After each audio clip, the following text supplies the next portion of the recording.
Simple logic ఏంటంటే జగన్ ప్లానింగ్లో కీలకమైనది ఒకటి ఉంది. విశాఖపట్నం అనేటువంటి ఒక మహానగరాన్ని పారిశ్రామికవేత్తల కోసం చూపెట్టారు.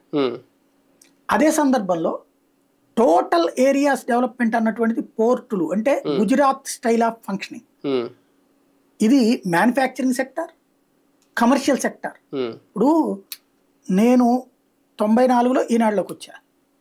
అంతకుముందు ఎన్నో ఏళ్ల పాటు అంటే అంతకుముందు నా 10th క్లాస్ అప్పటి నుంచి నాకు ఈ అవగాహన ఉన్నాయి. ప్రపంచం షాపుల్లో పనిచేయడం వల్ల వీటి వల్ల నాకు ఆ రోజునున్న అవగాహన ఏంటి, రాష్ట్రం కాదు చుట్టుపక్కల రాష్ట్రాల వాళ్ళందరూ మన విజయవాడకి వచ్చేవాళ్ళు బిజినెస్కి, ఇక్కడే దిగేవాళ్ళు. విజయవాడలో ఎప్పుడు లాడ్జీలు ఫుల్లే, మొత్తం బాంబే వాడు వచ్చి ఇక్కడే అమ్మేవాడు, అందరు ఇక్కడే అమ్మేవాడు.